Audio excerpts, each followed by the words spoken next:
Hello everyone, today we are learning phrases you can use while selling things. Uyu munsi tugiye kwiga phrases wakoresha urimo kugurisha ibintu. So, we start with a seller where we see some words you can use when you are in the market or you went there to buy something. Tuba tureba amwe mu magambo wakoresha uri mu isoko ucuruza cyangwa se ugiyeyo kugura ikintu runaka. A araba ari umucuruzi mu gihe B araba ari umukiriya. So, umucuruzi yatangiye avuga ngo hello, can I help you? Hello, can I help you? Ese nagufasha? Hello, can I help you?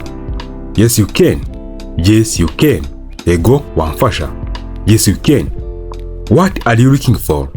What are you looking for? Uri gushaka iki? What are you looking for? I'm looking for some shoes. I'm looking for some shoes. Ndi gushaka inkweto. I'm looking for some shoes. What do you think about this one? What do you think about this one? Uratekereza iki kuri izi ngizi?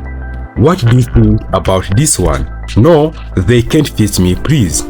No, they can't fit me, please. Oya, ntabwo zankwira. No, they can't fit me, please. Oya, ntabwo zankwira. Alright, let me show you another one. Alright, let me show you another one. Okay, noneho kangira izindi nkwereka. Alright, let me show you another one. Hurry up. I am in hurry. Hurry up. I am in hurry. Gira vuba, ndi kwihuta. Hurry up. I am in hurry. Please hang on. Please hang on. Ndakwinginze tegereza. But I think I would like this one. But I think I would like this one. Ariko ntekereza ko nakunda izi ngizi. Wenda ubonye nk'inkweto zitandukanye nk'izo mucuruzi yakwerekaga wabubwira ngo but I think I would like this one. Maybe they are too small for you. Maybe they are too small for you. Ahari ni ntoya kuri wowe. Maybe they are too small for you. No, I can buy them no matter what. No, I can buy them no matter what. Oya, nazigura ntitaye ku cyari cyo cyose. No, I can buy them no matter what. I didn't know you love blue color. I didn't know you love blue color. Ntabwo nzi ko ukunda ibara ry'ubururu. I didn't know you love blue color. So now, how much they cost?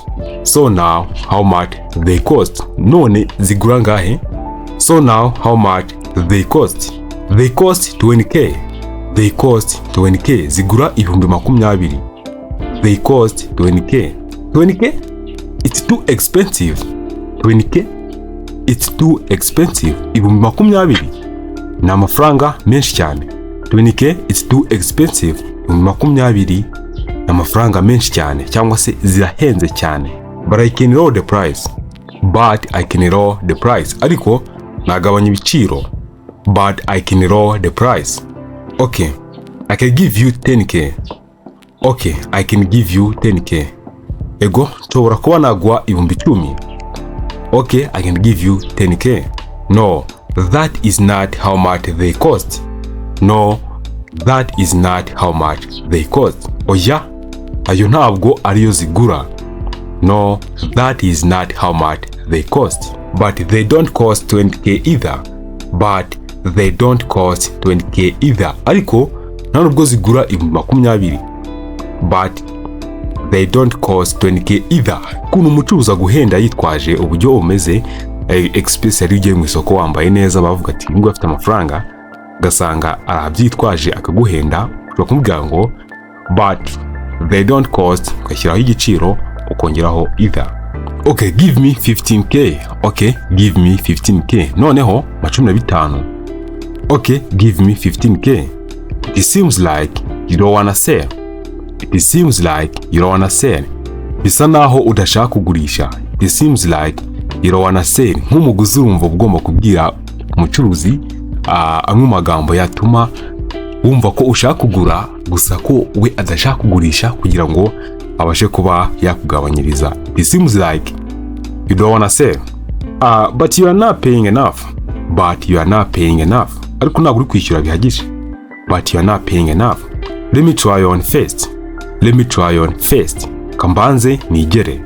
Let me try on first. Of course, go ahead. Of course, go ahead. Yego rwose igere. They seem like they were made for you.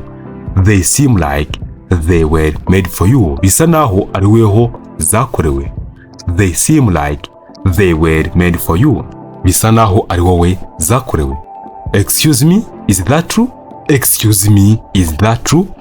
Munyihanganire, ese koko ibyo nukuri? Excuse me, is that true? Munyihanganire, ese koko ibyo nukuri? Even a child can tell that. Even a child can tell that. N'umwana ibyo yabikubwira. Even a child can tell that. So now I can give you 12k. So now I can give you 12k. So now I can give you 12k. Noneho ubu nagwa 12. So now I can give you 12k. Okay, pay. Okay, pay. Ishura. Okay, pay. Here you are. Keep the change. Here you are. Keep the change. Akira ugumane nayo kugarura. Here you are. Keep the change. Thank you. I hope to see you again.